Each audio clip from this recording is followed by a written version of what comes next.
Estamos aqui mais uma vez e eu quero começar falando um pouco sobre o domingo. O domingo, hoje em dia, ele é um pouco diferente de como era há uns anos atrás, né? A gente sempre tinha pelo menos, né, o costume de assistir o futebol no domingo à tarde, mas aí sempre o jogo do seu time que você queria assistir, ele acabava indo para o horário do culto, e você, como bom cristão, não assistia o jogo, mas vinha para a igreja, mas ficava ansioso para saber o resultado, porque hoje em dia é fácil. Às vezes a gente está no culto, eu estou pregando e eu estou vendo as pessoas olhando lá quanto que foi o jogo, quanto que está e uma série de coisas. Mas há um tempo atrás a gente tinha que esperar, né? A gente foi doutrinado e por causa das dificuldades do tempo que a gente vivia, quando criança, quando mais novo, a gente tinha que lidar com essa arte da espera. Você tinha que esperar acabar o culto, ir para casa. Quando chegava em casa, você ligava a TV para assistir os gols, ou em algum programa que passavam todos os gols, ou naqueles programas de TV que ficava passando o mesmo gol e as pessoas discutindo sobre aquele gol durante uns 15, 20 minutos, para então mudar para outro. É fato que o tempo passou, as coisas mudaram e os nossos domingos eles se tornaram um pouco diferentes. Quando a gente achava que já estava adaptado a uma nova realidade, veio a pandemia e tornou o nosso domingo ainda um pouco mais diferente do que nós estávamos acostumados. Mas, se você é um pouco mais velho, você vai se lembrar que aos domingos tinha um programa que passava na TV, apresentado pelo Silvio Santos, que se chamava A Porta da Esperança. O meu problema e a minha questão não é que eu seja velho. A minha questão é que eu tenho a memória muito boa. Então, para você que é da minha idade e não tem a memória tão boa quanto a minha, eu vou te ajudar resumindo um pouco de como era esse quadro e do que acontecia nesse quadro. Pois bem, nesse programa, os telespectadores eles enviavam algumas cartas falando sobre as suas necessidades, os problemas que eles tinham que solucionar, ou até mesmo alguns desejos que tinham, viajar para algum lugar, encontrar um parente que tinha se perdido com a jornada da vida, uma série de coisas. Então, as pessoas cujas cartas eram selecionadas, elas eram convidadas a ir até a emissora e gravar o programa, onde as histórias eram apresentadas e os pedidos eles eram justificados, então. Até que aquele negócio de programa de TV, né, enrola para um lado, enrola para o outro, até que chegava um momento que o apresentador dizia assim: vamos abrir as portas da esperança. Quando essa frase era dita, abria-se então duas portas de correr, de onde sairia alguém que apadrinharia esse sonho ou necessidade desse participante. E aí, no encerramento de toda a história, no encerramento do programa, aparecia um ator com uma imagem de Jesus, um fundo musical, e era lida a seguinte frase: paz, amor, fé, esperança, luz e união não são apenas palavras. Você tem certeza que já fez tudo o que podia pelo seu semelhante? Pense bem, pois um dia vamos nos encontrar e eu gostaria muito de chamá-lo de meu filho. É óbvio que eu não falei com a mesma voz que era lida, porque eu não tenho esse dom e esse talento. Talvez o Flávio possa fazer isso para você assim que acabar a pregação. Mas o que essa história nos revela? A primeira coisa que essa história toda nos revela é um erro teológico, porque Jesus aparece dizendo: eu quero te chamar um dia de meu filho. Então já tem um erro teológico de cara, porque nós somos adotados por Deus Pai, sendo irmãos de Jesus. Ele é o nosso irmão mais velho e não o nosso pai. Mas essa parte a gente acaba pulando para depois. Segundo lugar, além de um erro teológico, essa história nos revela o seguinte: que você é velho. Se você se lembra de tudo isso com detalhes, com certeza você já está chegando no grupo de risco aí em relação à Covid-19. Eu estou falando agora por mim. Eu me lembro do quadro, com certeza, que com uma vaga memória de quando criança, mas esses detalhes eu pesquisei na internet e perguntei para amigos mais velhos que estão aqui na gravação, inclusive, mas não vou citar o nome deles. E terceiro, além de um erro teológico e além de perceber que você é velho, essa porta significava para muitas pessoas a materialização da esperança. Para muitos de nós era um programa, um entretenimento, uma diversão, mas para muitas pessoas a porta da esperança era de fato a esperança da realização de um sonho, de um desejo ou até mesmo o suprimento de uma necessidade. O que isso tem a ver conosco? Por que a gente começa falando sobre isso? é que no texto de hoje, Jesus se apresenta como sendo a porta. Ele se apresenta como sendo a porta das ovelhas, e nessa porta, de fato, nós podemos depositar toda a nossa esperança, tudo aquilo que nós projetamos para a nossa vida, tudo aquilo que nós nem somos capazes de projetar, nós encontramos nele, que é essa porta, sentido, significado e propósito para a nossa existência. Abra sua Bíblia comigo, no Evangelho de João. A gente vai ler o capítulo 10, dos versículos 7 até o versículo 9. A gente vem seguindo a nossa série que se chama Eu Sou, Jesus por Si Mesmo. A gente falou até então, a gente vem seguindo o Evangelho de João e para sempre que há uma declaração de Jesus sobre quem ele é, a gente para e analisa. A gente já falou sobre ele ser o pão vivo que desceu do céu, a gente já falou sobre ele ser a luz do mundo, e hoje a gente vai falar um pouco sobre Jesus se apresentando como sendo a porta das ovelhas. João capítulo 10, dos versos 7 a 9, diz o seguinte: Então Jesus disse mais uma vez: em verdade lhes digo que eu sou a porta das ovelhas.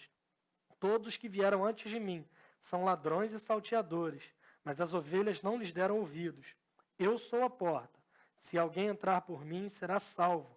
Entrará, sairá e achará pastagem. Vamos orar? Deus, obrigado pela Tua palavra que nos revela quem é Jesus. Obrigado porque, dentre tantas coisas que dizem sobre quem Jesus é, nós encontramos na Tua palavra a revelação do próprio Deus sobre quem Ele é e o que isso significa para nós. Nos ajude a olhar para esse texto e compreendermos nele verdades que se apliquem à nossa realidade, para que a gente não tenha a nossa esperança materializada em qualquer outra coisa que não seja o próprio Cristo e a forma como Ele se apresenta para nós. Oramos a Ti no nome de Jesus. Amém. Existem 3 coisas que eu queria conversar com você a partir desse texto. A primeira delas é a apresentação que Jesus faz, ou seja, Ele está se apresentando mais uma vez e mais uma vez. Os seus ouvintes, os seus interlocutores são os fariseus religiosos. Depois da apresentação, eu queria te falar sobre o convite, porque Jesus faz um convite para essas pessoas.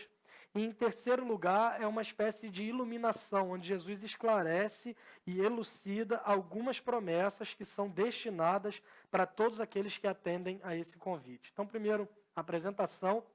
Segundo lugar, o convite. E, terceiro lugar, o esclarecimento dessas promessas. Mas antes da gente entrar propriamente dito nesse texto, eu queria dar um breve pano de fundo sobre os acontecimentos. O que está ocorrendo nesse exato momento em que nós lemos esse trecho? Então, nos capítulos anteriores, nós temos visto Jesus travando alguns debates intensos com esses fariseus, com esses religiosos, sobre a sua identidade, sobre a sua origem e sobre o seu propósito. O Evangelho de João, ele se destaca dos outros 3, que são Mateus, Marcos e Lucas, porque ele traz uma ênfase um pouco diferente. Mateus, Marcos e Lucas narram os mesmos acontecimentos sob um ponto de vista de uma narrativa, tanto que eles são classificados como evangelhos sinóticos. Eles apresentam visões particulares dos mesmos acontecimentos. O Evangelho de João, ele é um evangelho à parte, ele não se enquadra dentro desses 3, e ele traz uma preocupação muito grande com os discursos teológicos de Jesus. O Evangelho de João, por exemplo, ele não usa a palavra milagres com tanta frequência, porque ele prefere falar sobre sinais. Não é o milagre em si mesmo, mas é o que aquilo está sinalizando que ele é de fato o Filho de Deus. Então, no Evangelho de João, a gente percebe muitos discursos teológicos, muitos debates intensos até mesmo sobre quem Jesus é. A gente viu nos sermões anteriores, quando ele se apresenta como o pão vivo, como a luz do mundo, e isso gera uma revolta nesses fariseus, nesses religiosos, nesses defensores da lei por si mesmo, que eles não conseguem acreditar de modo algum que Jesus é o próprio Deus como ele se apresenta. Aí esses debates vão sendo travados, e no capítulo 9 de João, Jesus ele cura um homem cego. E esse homem cego começa a dizer na cidade, a anunciar na cidade, que ele foi curado por Jesus. O que isso faz com os religiosos? Ao invés de se alegrarem porque um homem havia sido curado, eles ficam ainda mais irritados, porque se torna notória a informação de que aquele homem a quem eles estavam criticando estava realizando sinais, estava realizando milagres. O que eles fazem? Eles criam uma CPI, eles fazem um interrogatório do cego, eles perguntam inúmeras coisas para o cego é até firme nas suas respostas, eu ia dizer mal criado, mas ele é até firme nas suas respostas. Quando começa a interrogar demais, ele diz, olha, eu não sei se é Deus, se não é, eu sei que eu era cego e agora eu estou enxergando. Como resultado disso, esses fariseus, esses líderes religiosos, expulsam esse homem da cidade, e aí nós chegamos ao capítulo 10, onde Jesus começa o capítulo já nos primeiros versos, fazendo essa analogia entre ovelhas, entre rebanho, entre pastor, que eram figuras comuns para a realidade dos seus ouvintes. Aliás, tanto essa revelação que nós falaremos hoje, quanto a da semana que vem, tem a ver com essa analogia feita por Jesus nesse trecho.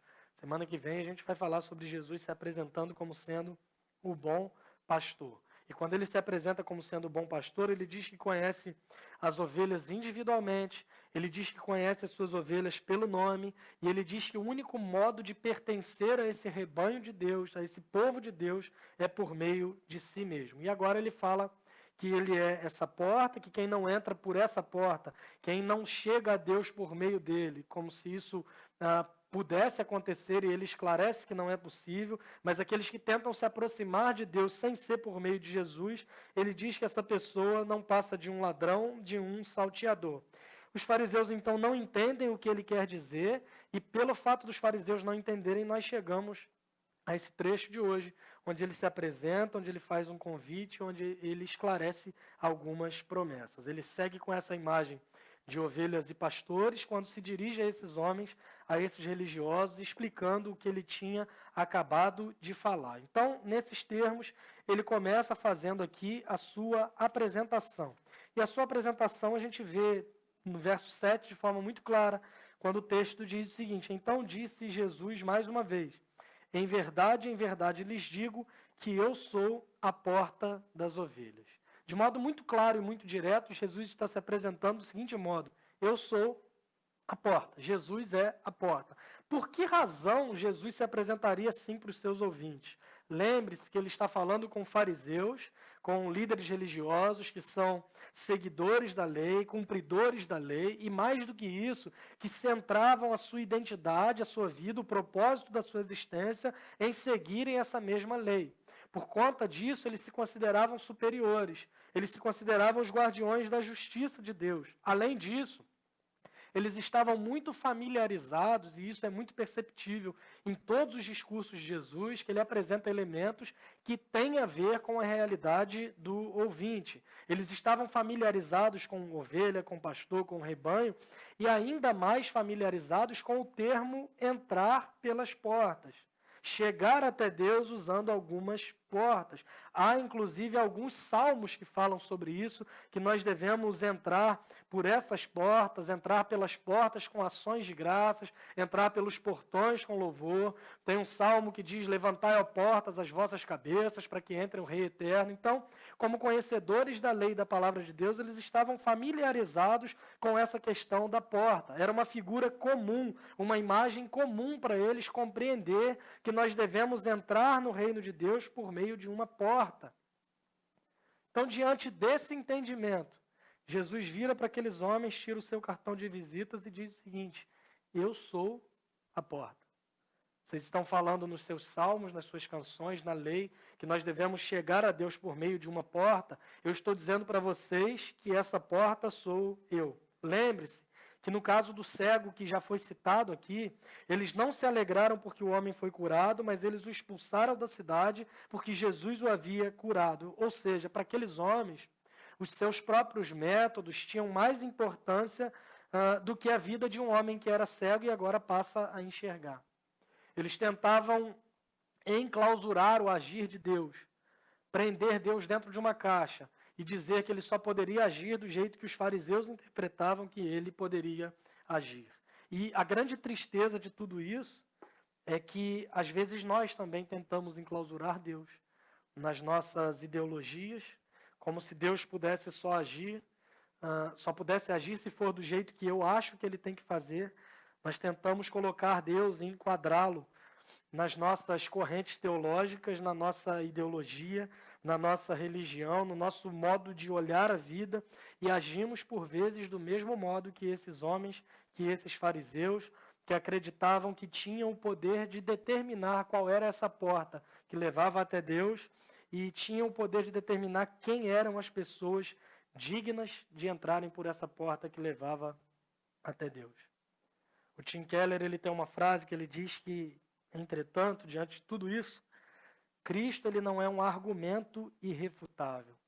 Ele é uma pessoa irrefutável. O Igor Miguel fez um post esses dias, um pastor da Igreja Esperança, um amigo nosso, e ele, nesse post, ele escreve um texto, inclusive cita esse trecho do Keller, mas ele termina com a seguinte frase falando sobre Jesus. Se nem a morte o conteve, nenhuma ideia ou utopia o conterá. Se nem a morte foi capaz de detê-lo, nenhuma ideia, nenhuma utopia vai conter Jesus em sua totalidade, porque ele não é um argumento, ele é uma pessoa e uma pessoa irrefutável. E é exatamente irrefutável. E é exatamente isso que os fariseus precisavam e que nós também precisamos entender. Não se domestica um Deus que é indomável. Não somos nós que determinamos onde Deus está e não somos nós que determinamos o modo como ele deve agir.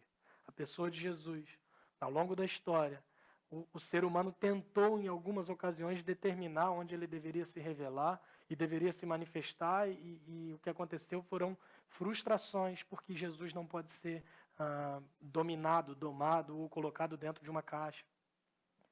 Os homens achavam que o rei de Israel, o Messias, o Cristo prometido, ele nasceria num berço de ouro. De repente ele se apresenta contrariando todas as perspectivas. Ele nasce em uma manjedoura. Não tinha um lugar decente para que o rei nascesse. E ele se apresenta numa manjedoura. Depois as pessoas esperavam que esse mesmo Messias se tornasse um líder político, impusesse a sua dominação por meio da força, do medo e sentasse no trono e dali governaria sobre todos. E o auge da revelação de Deus em Cristo Jesus é quando ele está numa cruz morrendo, porque não é o ser humano que é capaz de determinar o modo que Deus age. E por último, o homem coloca ele no túmulo, ele é colocado naquele sepulcro, porque a humanidade tentou achar novamente um lugar para Deus, e ele ressuscita ao terceiro dia, nos mostrando que Cristo não pode ser dominado por qualquer um de nós, pela nossa ideologia, por aquilo que nós achamos, pela nossa teologia, pela nossa religião, pelos nossos costumes. Absolutamente nada disso é capaz de domá-lo, porque ele é indomável, ele é um Deus acima de todas as coisas. O que Jesus está dizendo para esses fariseus é exatamente nesse sentido. Ele está dizendo para eles o seguinte: sabe essa porta para entrar no reino de Deus? Essa porta que vocês tanto falam e cantam e ensinam sobre ela? Como diria o Roberto Carlos, ele poderia dizer, esse cara sou eu, mas ele diz, essa porta sou eu sou essa porta, a porta das ovelhas. Vocês pensam que vocês entram no reino de Deus pela obediência à lei, pela capacidade de conhecimento, pela justiça própria, e eu estou dizendo que não se pode ir até Deus sem ser por meio da porta, e essa porta sou eu. Eu sou o único caminho que leva o homem a Deus. Jesus não é simplesmente uma porta, mas ele se apresenta dizendo, eu sou a porta das ovelhas. Ele se define como sendo a única possibilidade. Ele não é uma porta dentre tantas outras. Ele não é uma possibilidade, mas ele é a única esperança. Tanto que no verso 9, ele segue dizendo, se alguém entrar por mim. Depois de se apresentar, ele começa a fazer agora então um convite. Ele se apresenta para os fariseus e ele estende para esses homens esse convite, dizendo, olha, o que vocês precisam fazer é entrar por essa porta, porque se alguém entrar por essa porta, será salvo, achará pastagem e uma série de coisas. Mas o texto segue nos mostrando que eles não conseguem aceitar essa realidade, pelo simples fato de que eles não são ovelhas do rebanho de Deus. Pelo fato de não serem ovelhas, eles não conseguem aceitar essa realidade. E Jesus diz para eles o seguinte, vocês não conseguem crer porque vocês não são das minhas ovelhas. Note bem essa ordem. Ele não diz vocês não são ovelhas porque não creem. Não, vocês não conseguem crer porque vocês não são minhas ovelhas. Porque as minhas ovelhas, elas ouvem a minha voz e me seguem. Nada as arrebatará da minha mão, porque absolutamente nada é maior do que o meu Pai que deu essas ovelhas para mim. Jesus faz um convite para esses homens, mas eles não conseguem aceitar, porque eles não conseguem reconhecer a sua necessidade de estarem diante de Deus por meio dessa porta que é Jesus. Porque eles estavam batendo e tentando abrir portas erradas, da justiça própria, da autojustificação, da obediência à lei como um fim em si mesmo. E Jesus está dizendo para eles, vocês simplesmente não conseguem, porque vocês não são das minhas ovelhas. E muitos de nós nos encontramos como esses fariseus. O que tem te impedido de entrar por essa porta e de passar por ela? Quais portas têm se aberto na sua vida diante de você, oferecendo realização, oferecendo prazeres, riquezas, se apresentam como se pudessem dar para nós as melhores coisas da vida, mas seu caminho conduz à morte? Talvez esses são alguns dos ídolos que você tem lutado contra. O ídolo da perfeição, eu achar que eu tenho que fazer tudo certo para eu ser aceito por Deus. O ídolo do poder, o ídolo do controle, assim como esses fariseus. Talvez o ídolo do sucesso profissional. Nenhum deles nos traz segurança, porque todas essas coisas são passageiras e não nos levam a Deus. Todas essas coisas que eu te falei, a maioria delas são coisas boas. Precisamos lutar, de fato, para ter sucesso profissional. Precisamos lutar para sermos melhor, o máximo que nós conseguimos de pessoas boas, sermos melhores do que sempre fomos até hoje. Devemos lutar para isso, nos esforçar para ter uma vida melhor, para dar melhores condições para a nossa família. O que nós não podemos é achar que qualquer uma dessas coisas vai nos levar até Deus e vai nos justificar, porque Jesus diz para os fariseus o seguinte: não há outra porta pelo qual as ovelhas possam passar e serem recebidos, então, no rebanho de Deus. Jesus apresenta nesse texto dois tipos de ovelhas, dois tipos de pessoas representadas pelas ovelhas, as que são conduzidas por ele e as que são consumidas pelo pecado. Pesquisando um pouco sobre as ovelhas, sobre esse animal, você descobre que são animais sem os sentidos muito aguçados. Se você não sabia disso, você aprendeu sem precisar ligar a sua TV no Discovery, Animal Planet, nada disso. Você aprendeu durante uma pregação que as ovelhas são animais praticamente surdos. Ou seja, elas são incapazes e precisam de condução, de ajuda e de orientação. E Jesus faz referência a nós, dizendo que nós somos como essas ovelhas, incapazes. Não conseguimos sequer ouvir pela nossa própria capacidade. Por isso nós dependemos de um pastor. Estávamos perdidos. Uma ovelha não tem o sentido aguçado. Ela poderia muito bem caminhar em direção a um penhasco, a um precipício, achando que está se divertindo numa piscina, por exemplo. Mas nós necessitamos de alguma voz que nos oriente, que nos guie, que nos leve para a direção pela qual nós devemos andar. Precisamos de um orientador, de um guia, de um salvador, de um pastor. E Jesus se apresenta dizendo que além da porta pela qual as ovelhas devem passar, ele é também o bom pastor, mas a gente vai falar melhor sobre isso na semana que vem. Isaías capítulo 53, tem um texto muito interessante, falando sobre Jesus, e faz uma referência a isso, dizendo que nós andávamos desgarrados como ovelhas que não têm pastor. Mas Deus fez cair sobre Jesus o pecado e a iniquidade de todos nós, e isso aponta para a mensagem do Evangelho. Estávamos perdidos. O homem foi criado em um estado de perfeição. Tinha uma relação plena, completa com Deus, mas ele se afasta do seu pastor por causa do pecado. O homem preferiu abraçar o pecado, o seu próprio desejo, a sua própria vontade, em detrimento daquilo que o Supremo Pastor tinha nos orientado.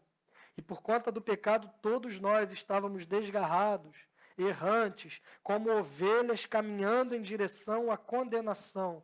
Mas o Supremo Pastor, que é Jesus, se manifesta, assume a nossa condenação. Ele vive uma vida perfeita. E por viver uma vida perfeita, ele se apresenta apto diante de Deus, porque a lei de Deus exigia perfeição que nós éramos incapazes de obter, ou de conseguir, ou de nos apresentarmos diante de Deus pelas nossas boas obras. Então, ele assume a nossa condenação porque vive essa vida perfeita. E esse mesmo texto de Isaías vai dizer como se dá esse processo, quando ele diz que ele foi ferido por nossas transgressões, moído por nossas iniquidades, o castigo que nos traz a paz estava sobre ele, e por suas chagas nós fomos sarados. A mensagem do Evangelho é a mensagem de que nós éramos ovelhas errantes, que não tem pastor, perdidos, sem orientação, sem um caminho pelo qual nós pudéssemos seguir, porque nós éramos inimigos de Deus. E agora o trecho de Isaías vai dizer para nós que o castigo que nos traz a paz estava sobre ele. Éramos inimigos e hoje temos paz porque ele assumiu a nossa condenação. Esse mesmo Jesus não é detido pela morte, como eu já disse antes, mas ele ressuscita ao terceiro dia, provando que o sacrifício foi aceito por Deus, provando que nós somos aceitos por Deus se depositamos a nossa fé nele, exigindo de nós simplesmente que a gente creia em quem ele é, que a gente se arrependa da nossa vida passada e caminhe entrando por essa porta para vivermos uma nova vida. Ele ressuscita ao terceiro dia. E o escritor de Hebreus, por exemplo, vai dizer que o que ele faz na sua ressurreição é abrir um novo e vivo caminho para Deus. E esse novo e vivo caminho para Deus é o próprio Jesus, a porta pela qual as ovelhas chegam até Deus. Precisamos crer nisso, nos arrepender dos nossos pecados e confessarmos a Ele a nossa incapacidade, a nossa total dependência, porque somos como ovelhas, não temos capacidade própria, mas dependemos da voz do Supremo Pastor que está nos guiando. A boa notícia é que Ele mesmo diz: eu sou o bom pastor, as minhas ovelhas ouvem a minha voz e me seguem e nada poderá arrebatá-las da minha mão. Para esses que creem no seu nome, ele faz uma promessa no verso 9 ainda, do capítulo 10 de João, quando ele diz: eu sou a porta, se alguém entrar por mim será salvo. Entrará, sairá e achará pastagem. A primeira promessa é a seguinte: será salvo. Em Romanos, o apóstolo Paulo nos diz que todo aquele que invocar o nome do Senhor será salvo, e essa salvação se dá tão somente pela fé na mensagem do Evangelho, porque não é a nossa autojustificação que nos aproxima de Deus, mas nós chegamos até Deus por um único meio, que é a porta, que é o próprio Jesus. Mas além disso, além da salvação na eternidade, quando morrermos, ou quando Ele vir nos encontrar, a segunda promessa que Jesus faz é a seguinte: todo aquele que entrar por essa porta será salvo, entrará, sairá e achará pastagem. Isso nos indica, irmãos, que Ele nos conduz e em Cristo nós temos também a provisão. A palavra de Deus nos diz que em Jesus Deus suprirá cada uma das nossas necessidades segundo a sua riqueza e glória. A mensagem do Evangelho não é uma mensagem que é útil só para quando você morrer ou só para quando Jesus voltar. A mensagem do Evangelho não é uma religião utópica, desconectada da realidade, como se só importasse o que fosse acontecer depois da morte. Não. A mensagem do Evangelho traz para nós a promessa de que seremos salvos, sim, mas traz para nós a promessa de que Deus está nos conduzindo ainda hoje e nele nós temos a provisão para tudo aquilo que nós necessitamos. Além disso, um dos salmos mais conhecidos e belos da Bíblia nos apresenta a mesma figura de ovelhas e pastores. E um pastor, aliás. E nesse salmo nós lemos a declaração que diz o seguinte: o Senhor é o meu pastor, de nada terei falta. Deitar-me faz em verdes pastos, guia-me mansamente às águas tranquilas, refrigera minha alma, guia-me pelas veredas da justiça por amor ao seu nome. Ainda que eu ande pelo vale da sombra da morte, não temerei mal algum, porque tu estás comigo, a tua vara, o teu cajado me consolam. O Senhor prepara uma mesa para mim, na presença dos meus inimigos, unge a minha cabeça com óleo e o meu cálice transborda. E ele conclui dizendo: bondade e misericórdia me seguirão todos os dias da minha vida, e habitarei na casa do Senhor para sempre. Promessas que se destinam para aqueles que são guiados pelo bom pastor. Serão salvos, viverão com Deus eternamente, mas viverão uma vida diferente a partir de hoje, porque somos conduzidos e guiados por Ele, que é a porta que nos leva até Deus, mas é também o pastor que nos conduz por todo esse caminho. A certeza que temos de que Ele é o bom pastor e nos conduz repousa nas palavras dele, sobre as quais nós refletiremos com mais calma na semana que vem, quando ele se apresenta dizendo: eu sou o bom pastor dá a vida pelas ovelhas. Por hoje, por hora, o que cabe para nós aqui é olharmos para essa mensagem do Evangelho. E nessa mensagem do Evangelho não restam dúvidas para nós de que Ele se entregou por nós E se nós cremos nele, nós somos povo seu, levados à presença de Deus pela única porta, que é também aquele que nos conduz, que é o próprio Jesus. Ele é a porta das ovelhas, ele é o único caminho pelo qual os homens podem chegar a Deus, ele é a nossa única salvação, ele é a nossa única esperança, ele é o nosso Deus e que ele seja glorificado para sempre. Vamos orar? Deus, obrigado pela tua palavra, obrigado por quem Jesus é, obrigado porque pelas palavras dele a gente encontra paz, a gente encontra promessa, a gente encontra vida eterna, a gente encontra condução na nossa vida hoje, e isso só é possível por meio do Evangelho. Nós só podemos agradecer ao Senhor por Jesus ser quem é, pela obra dele realizada na cruz, em favor daqueles que creem no seu nome.